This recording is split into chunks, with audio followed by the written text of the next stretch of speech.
Bonjour à tous, merci d'être présents à ce symposium. Je tenais aussi à remercier la Commission mondiale pour la politique des drogues qui me donne l'opportunité en fait de modérer cette session.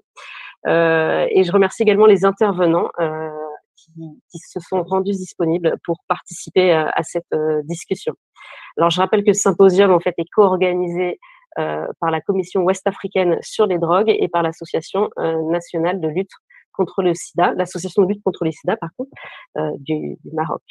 Alors ce symposium trouve naturellement et logiquement sa place au sein de l'AFRAVI, en abordant en fait les enjeux en matière de lutte contre le VIH et le lien entre cette épidémie et les politiques répressives en matière de drogue.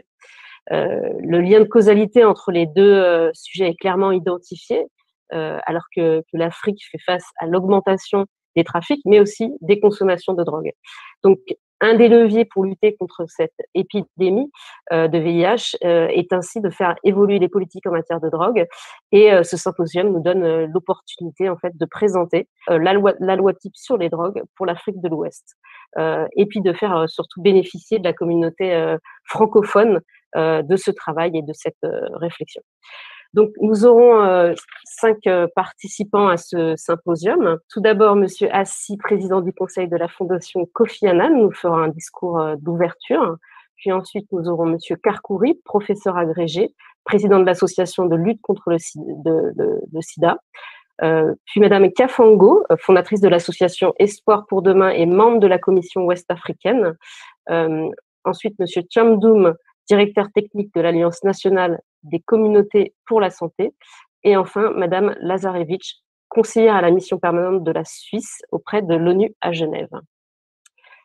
Monsieur Assi, pour commencer, donc président du conseil de la Fondation Kofi Annan, va nous présenter son discours d'ouverture et je le remercie beaucoup pour cette réalisation. Excellences, Mesdames et Messieurs, chers panélistes, mes distingués amis que j'ai le plaisir de retrouver, Magat, Mary, Jasma, Christine, nous voici encore une fois aujourd'hui réunis autour de tout ce qui nous importe, c'est-à-dire placer l'humain au centre pour la lutte contre les maladies, mais également aussi toutes les autres circonstances qui peuvent nuire à la dignité humaine. Et je suis très heureux de participer donc aujourd'hui à ce symposium sur la riposte au VIH, les politiques de contrôle des drogues et dans le cadre de la conférence internationale francophone sur le VIH, les hépatites et la santé sexuelle.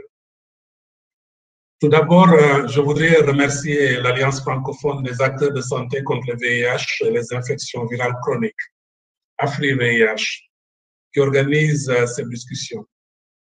Mes remerciements vont également aux co-organisateurs, l'Association de lutte contre le sida du Maroc, ALCS, et la Commission ouest-africaine sur les drogues, qu'on appelle WACT. Il n'est pas possible aujourd'hui de parler de la Commission ouest-africaine sur les drogues ou de la réforme du contrôle des drogues sans parler de M. Kofi Annan. En effet, avec l'ancien président du Nigeria, Olusegun Obasanjo, il avait démontré dans ce domaine, comme dans les autres, son engagement pour le respect des droits humains et particulièrement le respect de ces droits, des droits de ces personnes qui sont les plus marginalisées et stigmatisées. Feu Kofi Annan, dont j'ai l'honneur de présider actuellement le conseil de fondation, nous a enseigné que les politiques de contrôle de drogue sont souvent bien plus néfastes aux jeunes que la consommation occasionnelle et même régulière des drogues. Une dépendance peut se soigner, un casier judiciaire et une vie de marginalisation sont plus difficiles à guérir et rongent nos sociétés de l'intérieur. Cette commission ouest-africaine a aussi eu des champions francophones du monde de la riposte au VIH, Christine Kafando et Idrissa Ba. deux personnalités médicales et de la société civile qui ont porté le combat pour le droit des personnes vivant avec le VIH pendant plus de 20 ans. Et ils n'ont pas hésité à affronter le tabou de la production des drogues. Christine, c'est un grand plaisir de me revoir sur ce panel et encore un très grand plaisir de voir mes anciens compagnons de lutte que sont Mehdi et Magat. Le lien entre les politiques de contrôle de drogue et la santé, plus particulièrement les maladies transmissibles telles que le VIH et l'hépatite, n'est plus à démontrer. En 2011, la déclaration politique sur le VIH promettait de diviser par deux la transmission par voie d'injection. Malheureusement, les nouvelles infections avaient au contraire augmenté de 30% en 2015. Ceci n'est pas lié à notre incapacité de soigner le VIH chez les personnes qui injectent. Les services de réduction des risques ont fait leurs preuves. Il s'agit de faire face à la stigmatisation et la discrimination et à nos choix de société qui donnent la priorité à la criminalisation plutôt que la santé publique. Ainsi, en Afrique du Nord, plus d'un tiers des nouveaux cas de VIH touchent les personnes qui injectent des drogues, 38%. Ces cas, de même que les morts par overdose, sont en général évitables. Pourtant, ils font des centaines de milliers de victimes par an. D'où l'importance d'adopter des politiques, des programmes et des pratiques qui visent à réduire au minimum les effets néfastes associés à la consommation des drogues et qui sont fondés sur la justice et les droits humains, notamment les programmes de distribution d'aiguilles et de seringues, la prévention de la dépendance, la prévention des overdoses avec la naloxone, le dépistage et le traitement du VIH, de la tuberculose et des hépatites B et C. Mais avant tout, il faut reconnaître l'impact des politiques de drogue répressives sur nos sociétés.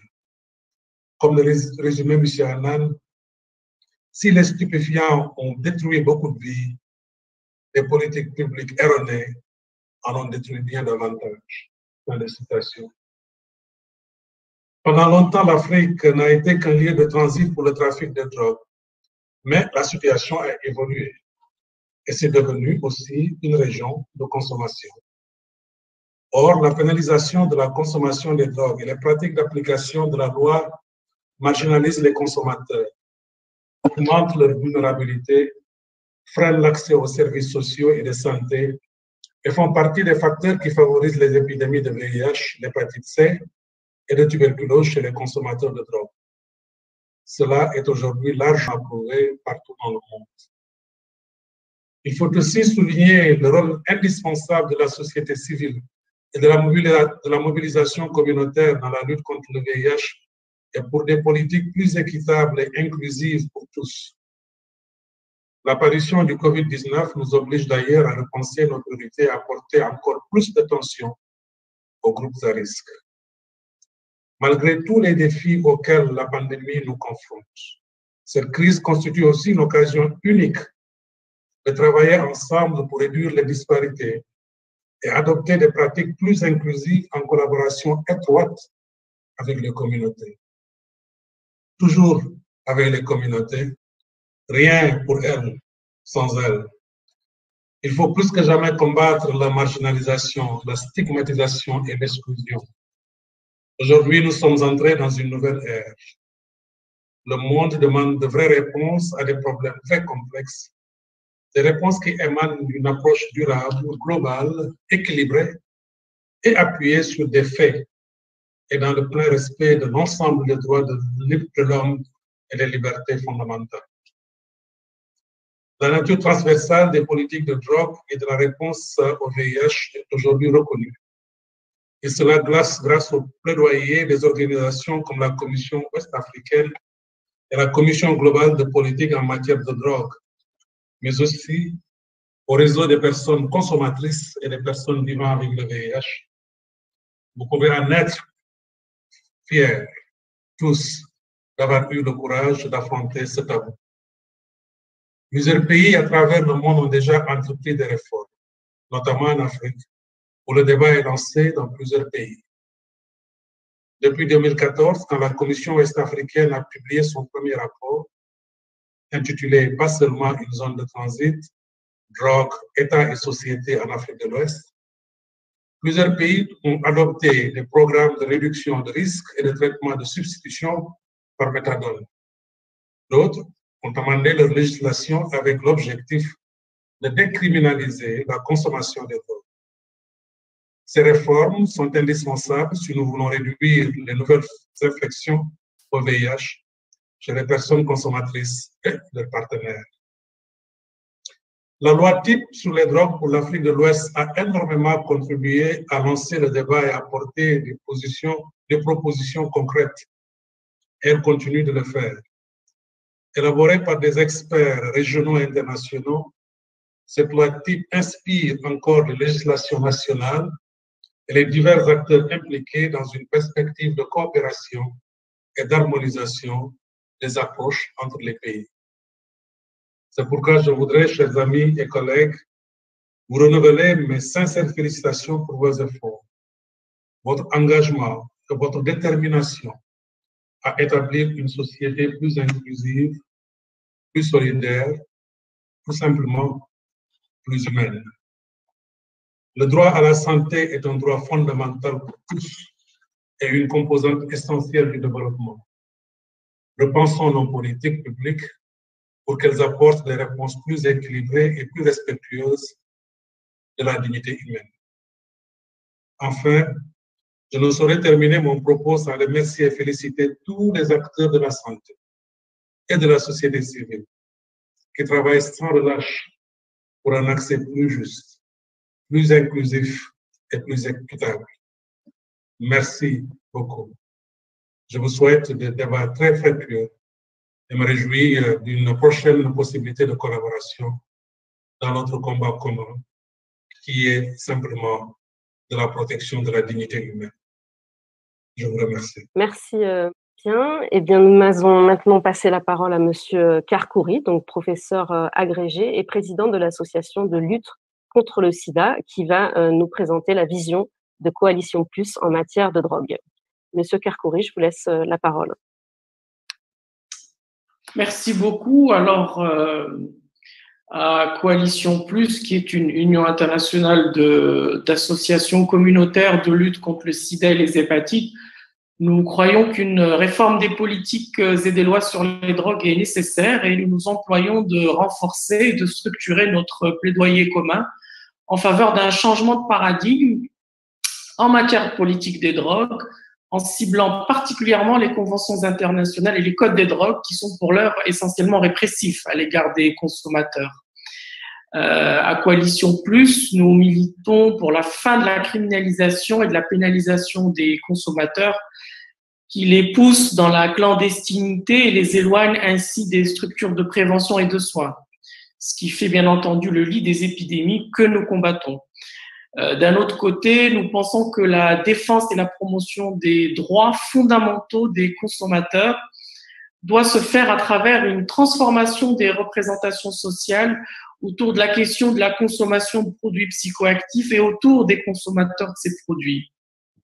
Donc ici, nous sommes en plein dans la lutte contre la stigmatisation et la discrimination qui trop souvent encore entourent les consommateurs.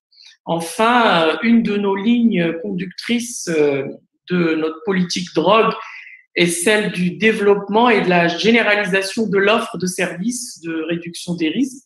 Ainsi, notre ambition est de rendre l'offre de services de RDR la plus complète possible et la plus accessible possible à toute personne consommatrice de produits psychoactifs souhaitant y avoir recours, et ce, dans l'ensemble des pays de notre Union. Alors après, nous œuvrons aussi pour la reconnaissance communautaire et l'implication effective des consommateurs. Nous voulons faire reconnaître ici le rôle central et la plus-value de nos médiateurs communautaires dans leur grande diversité, qu'ils soient pères éducateurs, intervenants sociaux, médecins, etc. Donc nous voulons faire reconnaître leur rôle dans la prise en charge et dans le soutien des consommateurs de produits psychoactifs, tout en soulignant tout en soulignant que leur mission est complémentaire avec celle des acteurs du système de santé dit classique. Ils ne sont pas en compétition, au contraire, ils sont en complémentarité. Alors, pour atteindre tout cela, nous travaillons sur le renforcement des capacités des organisations membres de Coalition Plus. Nous sommes notamment en train d'assurer une montée en puissance collective sur ces enjeux au sein de notre union, avec une sensibilisation et divers types de renforcement. En parallèle, nous faisons la promotion de la recherche communautaire et nous essayons tant que possible de nous impliquer dedans, dans le but, dans l'arrière-pensée, de produire des infos stratégiques et des données capables d'aider les décideurs de nos États membres à mieux comprendre les phénomènes de consommation observables dans leurs pays respectifs et à mieux s'y préparer. Alors, bien entendu, le nerf de la guerre contre la guerre des drogues et l'argent, et c'est pour cela aussi que nous nous employons à mobiliser les ressources financières sur ces enjeux. Et or, on le sait, les financements orientés sur ces dispositifs de réduction de risques et de recherche, action, etc., lorsqu'ils existent, sont très loin d'être à la hauteur des besoins aujourd'hui. À titre d'exemple, 8% seulement des besoins financiers estimés pour assurer la réduction des risques universels sont actuellement couverts. Donc ça, c'est important et ça risque de s'aggraver encore plus avec la pression que met le Fonds mondial pour se retirer des pays en développement les moins pauvres. Et c'est pour cela, dans ces conditions, notre combat en faveur d'un financement ambitieux des besoins de santé et psychosociaux des consommateurs doit donc impérativement être mené à l'international comme dans les pays du réseau de Coalition Plus, ce à quoi nous nous employons sans relâche, et un consensus fort existe au sein de nos associations membres autour de l'idée que la fin de la guerre à la drogue est une urgence absolue pour mettre un terme à la précarisation des personnes consommatrices de produits psychoactifs, pour mettre fin à la violation de leurs droits fondamentaux et aux violences qu'elles subissent. Je vous remercie. Merci beaucoup, Monsieur Karkouri, pour votre intervention. Nous allons désormais passer la parole à Madame Kafango, donc membre de la commission ouest africaine, et qui va nous présenter la loi type sur les drogues pour l'Afrique de l'Ouest. Alors, bonjour chers panélistes. Je voudrais avant tout propos dire merci aux organisateurs pour dire que nous sommes très honorés. Quand je dis nous, c'est la commission ouest africaine des drogues. Et il faut dire que nous avons travaillé à publier en 2018 une loi sur les drogues pour l'Afrique de l'Ouest. Et au premier plan, prendre en compte les questions des droits humains et inclure les droits de la santé et à la dignité. Alors, c'est une loi qui demande une grosse campagne de lutte contre la stigmatisation, la discrimination, qui sont un facteur qui limite la prise en charge des usagers de drogue et aussi du VIH-Sida. Il faut dire que la loi type propose une alternative aux politiques répressives existantes dans nos pays et qui sont souvent très, très désastreuses et qui augmentent aussi la violence, les alourdissements de la justice, les problèmes d'incarcération, d'injection thérapeutique, tout ça. Et donc, cette loi type que nous présentons aujourd'hui est une loi qui a été mise en place par d'anciens chefs d'État et à travers l'initiative de son Excellence Kofi Annan, qui a pour objectif de sensibiliser l'opinion publique et surtout les décideurs politiques, de revoir dans le contexte africain comment on peut vraiment relire nos textes pour permettre de travailler sur les questions de drogue, notamment la prise en compte des usagers de drogue qui sont aussi très souvent infectés. Je dirais même la prévalence est plus élevée dans ce milieu. Voir comment nous allons travailler à ce que la répression ne soit pas la seule alternative pour les questions de lutte contre la drogue et la stigmatisation. Et du coup, cette loi a fait des propositions un peu, je dirais, plus équilibrées à l'endroit des consommateurs de drogue et aussi des décideurs pour voir comment tout cet ensemble peut nous permettre d'avoir, en tout cas, je dirais, une population saine et aussi de déstigmatiser les personnes vivant avec le VIH qui sont souvent vues comme des bandits de grand chemin, alors que nous, dans notre démarche au niveau de la Commission ouest africaine des drogues, ce sont des victimes. Ce sont des personnes qui sont victimes, qui sont tombées dans une situation dont personne ne maîtrisait au départ et qui sont devenus indépendants.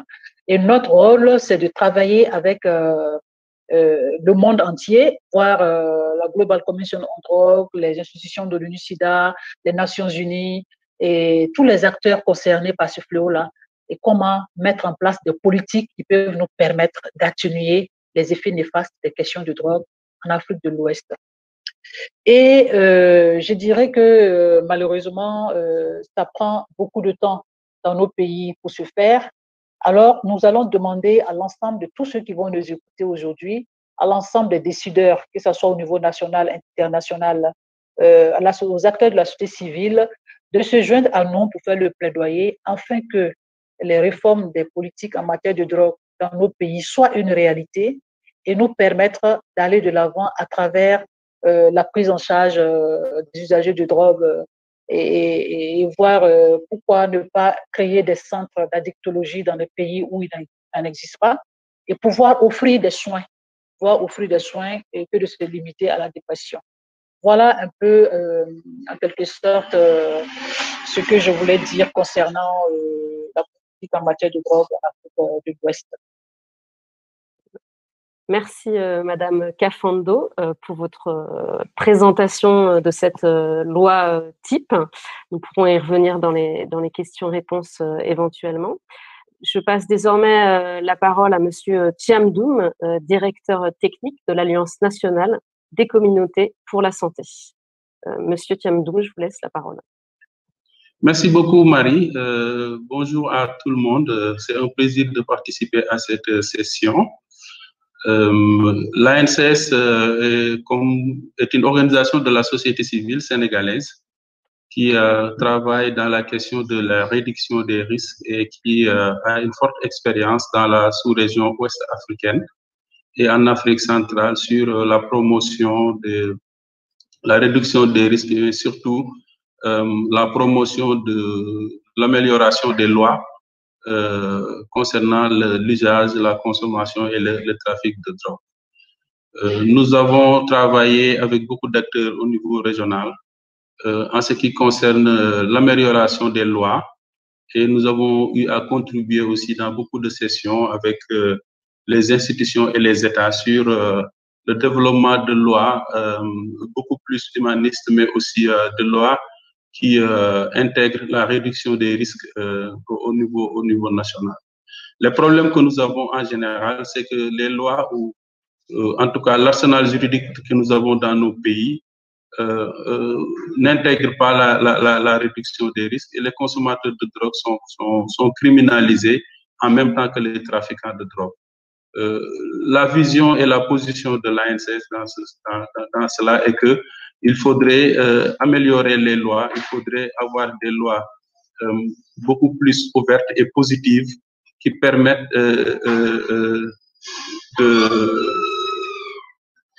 prendre en charge sur le plan de la santé publique les consommateurs de drogue injectables, mais aussi qui permettent de développer des services de réduction des risques et d'autres services psychosociaux à l'endroit des consommateurs de drogue, au lieu de les condamner ou de les mettre en prison.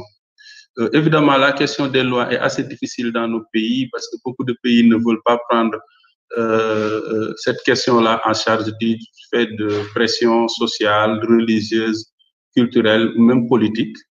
Mais le travail que nous faisons et ce que nous souhaitons avec les pays, c'est de faire en sorte que les lois actuelles soient améliorées et que la loi type qui est déjà publiée au niveau de la sous-région ouest africaine, que cette loi-là puisse servir de référence pour permettre aux pays d'améliorer leur arsenal juridique, le code des drogues, etc. Actuellement, nous avons beaucoup de pays qui ont enclenché ce processus. Je peux citer le Sénégal, la Côte d'Ivoire, par exemple, qui ont démarré à améliorer, en tout cas, le processus d'amélioration ou de révision des lois sur les codes des drogues pour permettre à ce qu'il y ait une plus grande place dans de la santé publique, pour permettre à ce qu'il y ait une plus grande place dans l'offre de services de santé, mais de soins psychosociaux aux consommateurs de drogue, au lieu de les réprimer, au lieu de criminaliser la consommation de la drogue. Nous faisons aussi un vif plaidoyer au niveau des institutions comme l'OAS, comme l'Union africaine, pour que les outils de plaidoyer qui ont été élaborés puissent être des outils adaptés au niveau des États, et que cela devienne des recommandations de ces institutions-là pour permettre d'accélérer le processus de révision, d'amélioration des lois au niveau des pays de l'Afrique de l'Ouest et de l'Afrique du Centre. Merci, Monsieur Thiamdoum, pour votre présentation. Avant d'arriver aux questions-réponses, nous allons entendre Madame Lazarevich, donc conseillère à la mission permanente de la Suisse auprès de l'ONU à Genève, pour nous faire part de l'expérience suisse en politique des drogues et ses implications sur la lutte contre le VIH. Madame Lazarevich, je vous laisse la parole. Excellences, chers participants, les réformes de la politique en matière de drogue ont permis à la Suisse de trouver une meilleure approche pour lutter contre les problèmes de consommation de drogue. Jusqu'à dans les années 90, l'escalade des scènes ouvertes de la drogue, comme le fameux parc du Platzspitz à Zurich, a conduit à remettre en question l'efficacité de l'approche de la politique en matière de drogue suisse. C'est surtout la pression publique qui a forcé les politiciens à agir.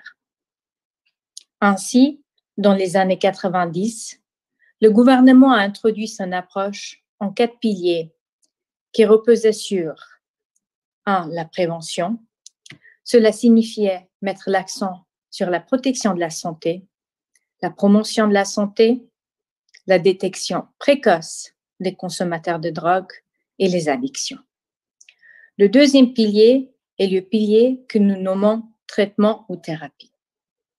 Cela signifie que le traitement et le conseil couvrent toutes les mesures visant à améliorer les conditions physiques et mentales ainsi que la réhabilitation des consommateurs de drogue. Le troisième pilier est la réduction des dommages et risques. Il comprend toutes les stratégies et mesures qui réduisent les conséquences négatives sur les consommateurs de drogue et la société. Et le quatrième et dernier pilier est appelé régulation et exécution de la loi. Il signifie que la Suisse réglemente le marché des drogues par des mesures réglementaires et des interdictions. Il est clair que l'introduction du pilier de réduction des dommages et risques représente un élément important de la politique anti-drogue suisse. Il vise à réduire les conséquences négatives de la consommation de drogue pour les consommateurs, mais aussi pour la société dans son ensemble. Cette approche nous a également permis de proposer des méthodes innovantes pour réduire les préjudices sanitaires et sociaux par rapport aux consommateurs de drogue. Par exemple, au fil des ans, nous avons réussi à obtenir une baisse des décès liés au sida parmi les consommateurs de drogue. Nous avons également connu une baisse du nombre d'infections VIH. Par exemple, en 1989, environ 1000 personnes ont contracté le VIH en consommant des drogues en moyen aigu. Dans l'intervalle, ce nombre s'est stabilisé à environ une douzaine d'infections par an. Un autre résultat positif est la baisse du nombre de décès liés à la drogue. En 1992, le chiffre était près de 420 décès. En 2017, nous avons dû déplorer 137 décès liés à la drogue, dont environ 82 sont des hommes. De plus, il y a eu une amélioration de la sûreté et de la sécurité publique, mais aussi une diminution des délits en lien avec les drogues. Et finalement, les scènes de drogue ouvertes ont disparu. La politique antidrogue des 4 piliers a surtout marqué le début d'une nouvelle ère.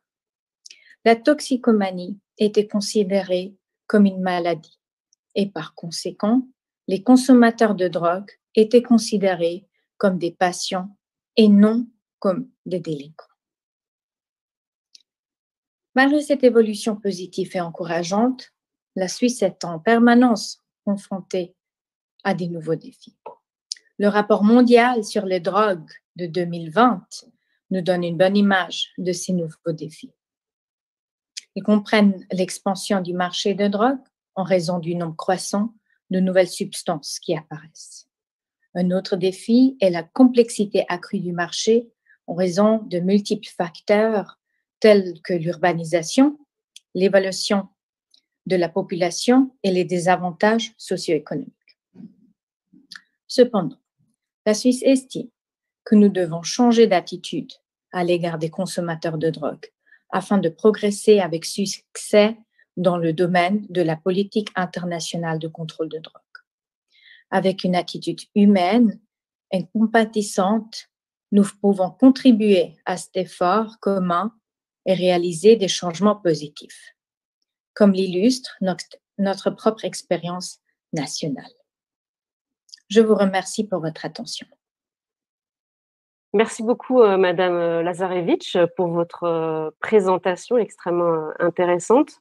Nous allons pouvoir maintenant passer aux questions. Bonjour à tous. Je vous retrouve après ce symposium donc pré-enregistré. Peut-être qu'on peut reprendre effectivement les points principaux de cette discussion et des prises de parole de chacun pour un peu lancer l'échange et les questions.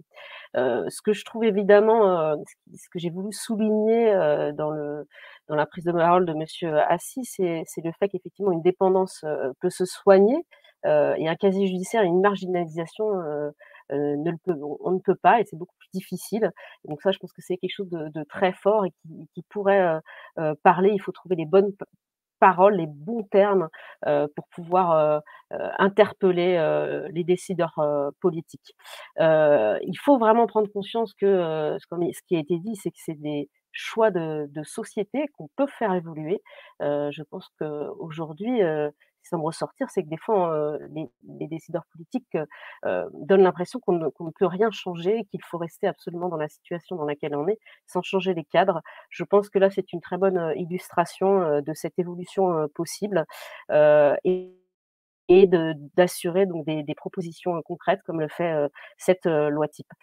Enfin, ce qui ressort évidemment à travers toutes vos prises de parole et ce par quoi il me semble intéressant peut-être de préciser un peu plus les choses, c'est la question des représentations et de la stigmatisation des personnes qui consomment des drogues.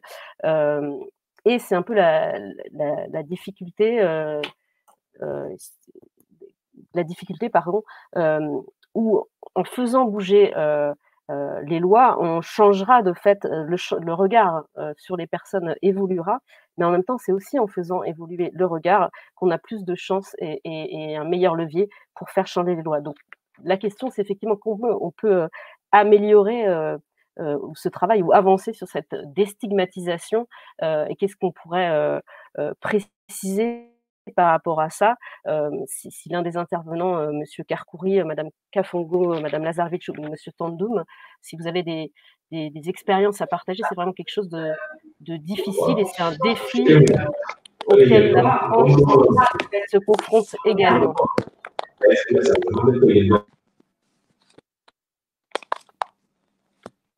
que vous nous entendez tous bien? Les panélistes qui nous ont rejoints, merci d'être avec nous. Donc je disais, je proposais de commencer les échanges autour de démarches ou de travail spécifique autour de cette déstigmatisation sur laquelle nous sommes tous et toutes convaincus. mais après, comment celle-ci peut se faire et comment y travailler tout d'abord, hein, dans un premier temps. Si l'un de vous veut prendre la parole, Monsieur Karkouri ou Monsieur Thiamdoum.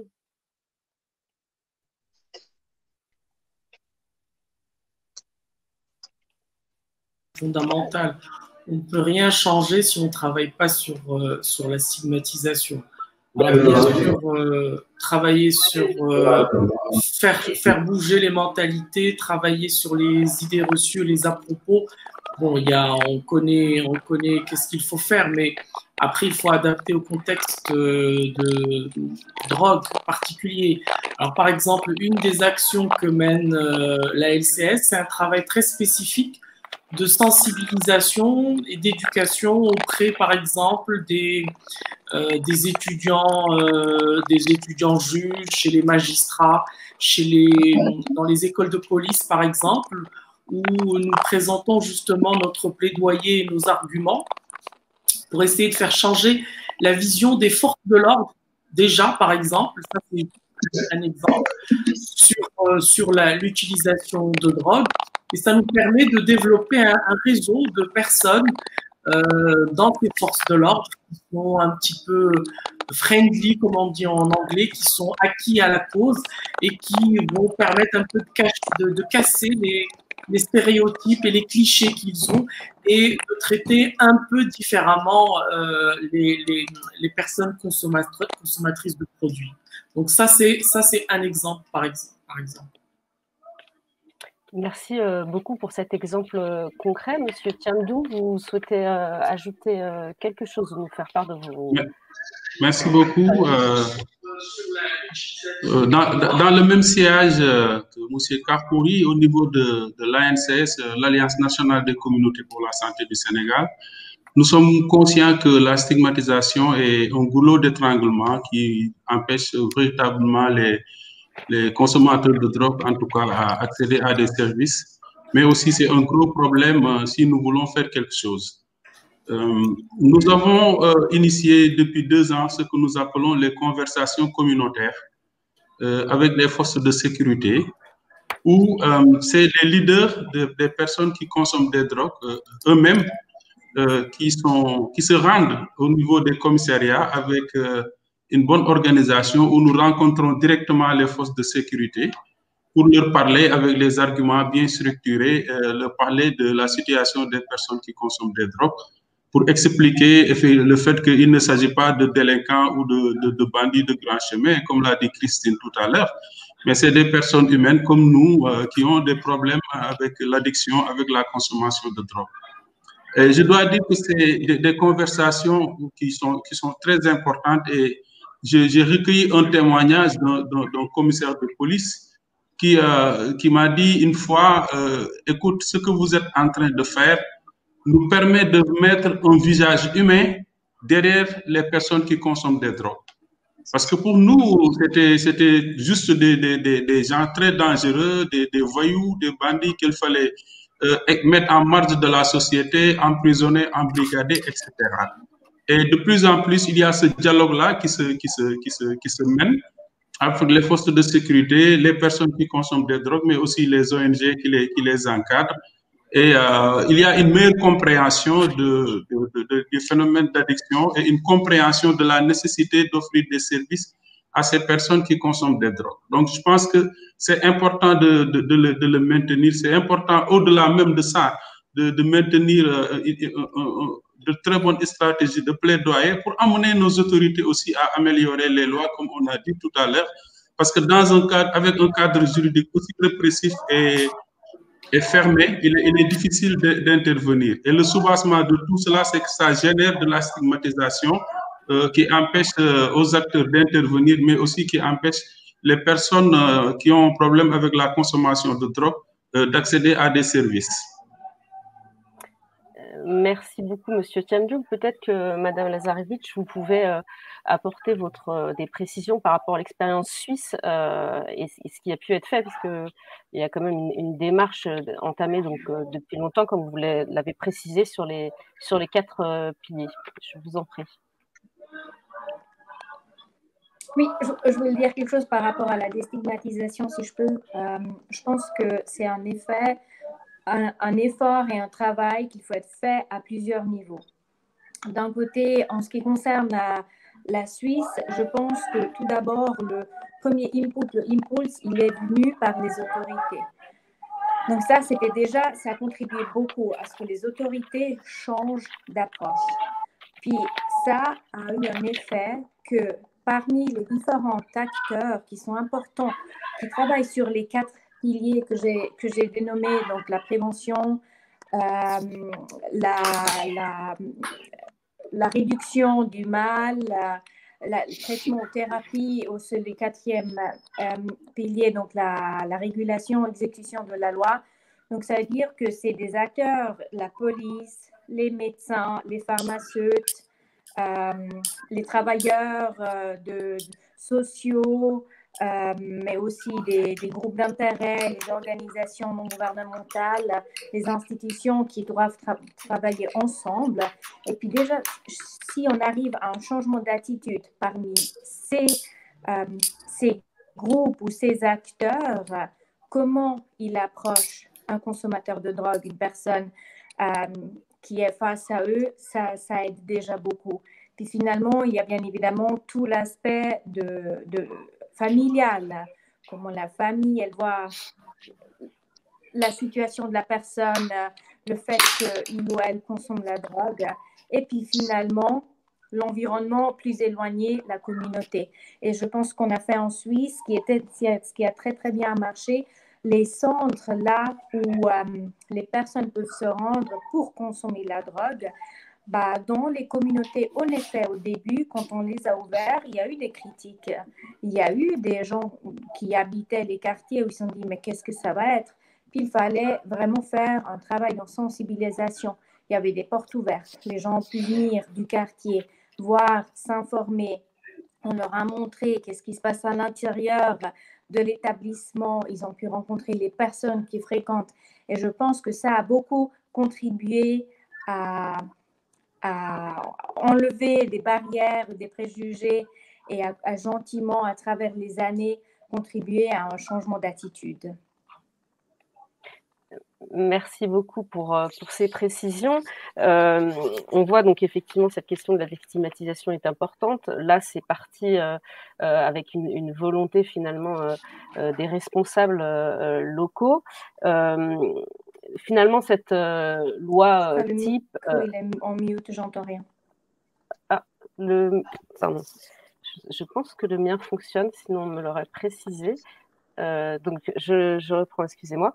Donc, on voit que cette loi type est aussi une force de proposition pour les responsables. Tout ce travail donc, sur la déstigmatisation, c'est la représentation qui doit être faite. Mais effectivement, il faut fournir des informations, des données concrètes. Il faut accompagner les décideurs politiques à comprendre et à intégrer une bonne lecture sur les problématiques de drogue. Alors, je voudrais poser une question à Mme Kafango par rapport à cette loi type. Comment a pu se faire cette dynamique? Parce que d'autres acteurs présents dans ce symposium, je veux dire des participants, sont issus probablement de régions très différentes. Et c'est vrai que c'est un extrêmement bon exemple, le travail qui a été fait. Moi-même, issue de la France, je n'ai pas ce type de travaux qui ont pu être faits sur la région.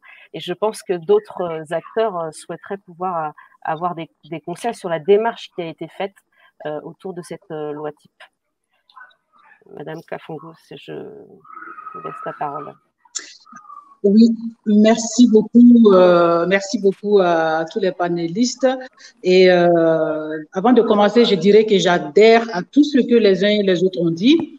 Et je voudrais simplement dire que la stigmatisation au niveau de la drogue est seulement la méconnaissance de la drogue sur l'individu au sein de la population et même au sein de nos autorités politiques et des décideurs. Et donc, tout ce travail qu'on est en train de faire de part d'autres dans le monde sera vraiment des activités qui vont nous permettre de changer la donne. Alors, comment a été mise en place cette loi type? Il faut dire que cette loi type a fait l'objet de plusieurs activités au niveau de la sous-région, notamment en Afrique de l'Ouest, qui a été initiée en son temps par son Excellence Kofi Annan, paix à son âme, et d'anciens chefs d'État tels que le président Obasanjo, des acteurs de la société civile, du monde scientifique, des hommes de la loi, des droits, qui nous ont permis de prendre en tout cas les préoccupations dans la sous-région des autorités politiques et même des chefs d'État que nous avons rencontrés, qui ont exprimé le besoin d'avoir un accompagnement sur les questions de drogue dans chaque pays. Il faut dire que cette mission a été saluée à sa juste valeur et on a eu l'impression que tous les pays attendaient cette démarche-là. Et cette démarche a été vraiment le levier qui a permis de prendre conscience ou alors de percer l'abcès que personne ne voulait vraiment percer. Alors, au bout d'une année de réflexion, la Commission ouest-africaine a fait ressortir des recommandations à l'endroit des acteurs politiques, de la société civile, du monde scientifique. Et ces recommandations ont été dispatchées au niveau de la CEDEAO, de l'Union africaine et de l'Union européenne aussi. Et on s'est dit que tout ce qui a été proposé dans ces recommandations sont effectivement des recommandations pertinentes. Mais qu'est-ce qu'on peut faire pour que nos textes, l'arsenal juridique qui ne favorise pas les recommandations qui sont dans le document de la Commission ouest-africaine intitulé « L'Afrique n'est pas seulement une zone de transition » et comment faire pour que ces recommandations soient prises en compte? Alors, pour que ces recommandations soient prises en compte, je pense qu'il faut proposer des lois, il faut revoir nos textes au niveau des pays, et c'est ça qui a prévalu à des concertations auprès de la Global Commission on Drug, bien sûr sous le leadership toujours de la Commission ouest-africaine, son Excellence Kofi Annan et les chefs d'État, qui ont abouti à l'élaboration de cette loi type. Et dans cette loi type, précisément, il faut dire que ce sont des propositions, c'est un document à l'endroit des chefs d'État, des gouvernements, pour revoir le contexte dans lequel nous évoluons et comment vraiment s'imprégner pour échanger, pour recadrer nos textes, afin de permettre une bonne utilisation des recommandations qui figurent sur le document de l'Afrique n'est pas seulement une zone de transition. Voilà un peu comment le processus a été fait. Et il faut dire que c'est à peu près 3 années de travail sur le terrain qui ont abouti à ces recommandations-là. Très bien. Juste peut-être ajouter une petite précision sur les difficultés peut-être que vous avez, que la Commission a rencontrées, qui pourraient effectivement intéresser d'autres acteurs ou responsables présents à ce symposium.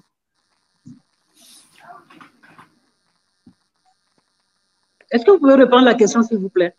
Non, je reprends la question, excusez-moi. Je précisais, là, vous avez effectivement précisé donc, la démarche qui a été faite. Est-ce que vous pourriez indiquer quelques difficultés précises qui ont été rencontrées, outre cette question des représentations qu'on a évoquées précédemment?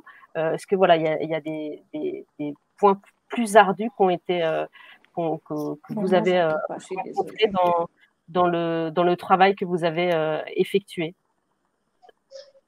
En fait, il faut noter qu'il y a eu plusieurs difficultés lorsqu'on a entamé ce processus-là. Pardon? Non, c'est Madame Lazarevich qui n'arrive pas à entendre, en fait.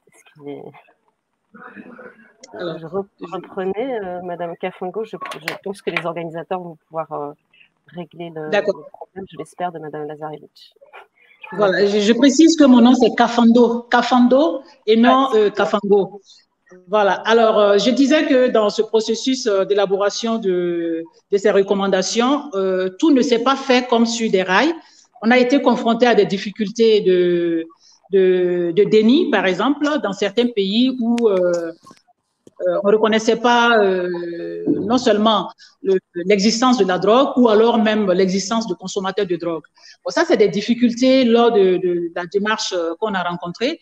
Mais il faut dire aussi qu'on a eu des difficultés au niveau de la sous-région, notamment au niveau de la CEDEAO, de l'Union africaine, de porter en fait ces recommandations dans les institutions au niveau des pays pour faire vraiment prendre en compte notre recommandation. C'est-à-dire qu'on n'a pas assez d'accompagnement de la CEDEAO et des autres instituts qui pourraient vraiment porter cette mission-là au plus haut niveau, voilà, soit à l'international, soit dans la sous-région. Ça, c'est l'une des difficultés. Et la mobilisation des ressources auprès des partenaires, à les amener à accompagner le travail qui se fait autour de la drogue. Jusqu'à présent, on a toujours ces difficultés-là.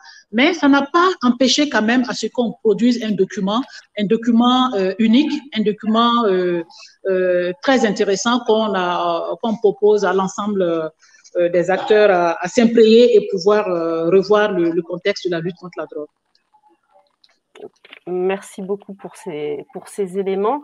Je ne sais pas si du coup, Madame Lazarevitch, vous nous entendez. J'aurais été intéressée de vous interroger sur le fait que, voilà, est-ce que la Suisse, par exemple, pourrait être intéressée à participer à ce type de démarche avec, voilà, dans la région européenne pour réaliser ce type de travaux, si vous nous entendez.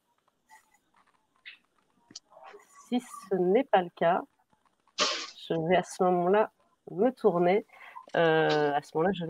Sur Monsieur Karkouri et Monsieur Thiamdoum pour savoir à ce moment-là quels sont, vous, les impacts que vous voyez de cette loi type, comment ça peut vous accompagner ou vous aider à faire évoluer les responsables politiques de vos pays respectifs. Si Monsieur Karkouri, vous souhaitez commencer. Oui, alors c'est vrai que cette loi, en tant que militant de la lutte contre le sida depuis quelques années, j'ai un peu appris a priori à me méfier des lois types, parce qu'on a vu des lois types sur le VIH, des choses comme ça qui clairement n'étaient pas au point, mais c'est vrai que ce n'est pas le cas ici, c'est-à-dire que voilà, il faut aller voir cette loi type, il faut la lire, elle est synchro par rapport un peu aux bonnes pratiques et aux recommandations internationales, et elle s'appuie aussi sur de l'évidence scientifique.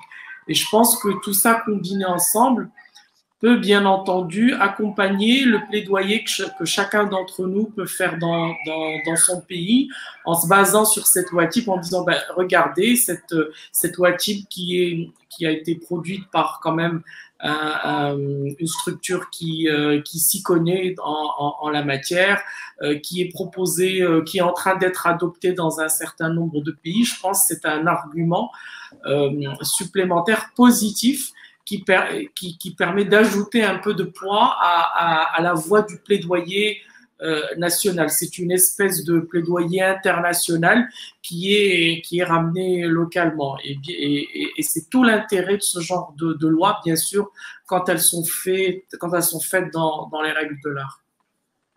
Merci, Monsieur Karkouri. Peut-être Monsieur Thiamdoum, de votre côté au Sénégal. Vous pouvez nous faire part de Oui, merci beaucoup. Je pense que d'abord, il faut saluer cette loi et il faut féliciter les acteurs qui se sont en tout cas mobilisés pendant toute cette période-là pour en arriver à proposer cette loi type qui, à notre avis, est une loi, en tout cas un document innovant et assez révolutionnaire et même courageux, hein, très courageux. Qui montre en tout cas la détermination de l'ensemble des acteurs, des scientifiques, mais aussi les organisations de la société civile à vouloir améliorer les lois au niveau de nos pays. Je pense que cette loi type-là est un modèle qu'il faut même essayer de répliquer. D'abord, dans sa dimension régionale et participative, parce que pratiquement tous les acteurs qui travaillent autour des drogues ou des politiques de drogue, en tout cas, ont eu à participer aux sessions, aux travaux, aux dialogues qui ont abouti à ce très bon document, qui est une référence pour véritablement les pays ou les États qui voudraient améliorer leur loi. Bon, maintenant, il y a cette question-là très, très, très politique qui échappe, nous, ou sur lequel on n'a pas beaucoup de marge de manœuvre. nous avons à travers les lois donné l'ensemble des argumentaires, des informations scientifiques. Et le problème, c'est que la prise de décision n'est pas de notre ressort, elle est des politiques, et les politiques ont beaucoup de calculs.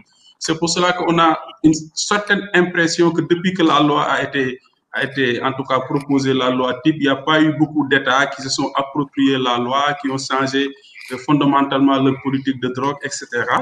Mais toujours en est-il que nous continuons à mener des actions sur le terrain et nous avons comme des sortes d'accords tacites avec certains pays qui sont ouverts, qui comprennent la nécessité de faire bouger les choses à travers ce que propose la loi type et en tout cas qui nous permettent d'avancer. Je pense que quand on prend l'exemple du Sénégal, le comité interministériel de lutte contre les drogues a aussi proposé une amélioration du code des drogues avec l'introduction de l'injonction thérapeutique, des alternatives à la prison, etc. C'est proposé aux autorités, c'est sur la table, disons, des politiques qui devraient décider. Depuis peut-être plus d'1 an, on est en train d'attendre que ça soit promulgué. Ça n'est pas encore promulgué, mais on a quand même une oreille attentive des autorités par rapport à cette loi type-là, qui, encore une fois, je le répète, est une référence au niveau de la région et ça permet en tout cas de faire avancer les choses. Parce que un des arguments que nous entendions toujours quand on était en face des autorités, c'était oui, ce que vous dites c'est important, mais on n'a pas les évidences. Oui, ce que vous dites c'est important, mais une loi c'est technique. Il faut nous proposer il faut nous faire des propositions écrites qui nous permettent en tout cas d'avancer sur les choses si on veut changer la loi, etc.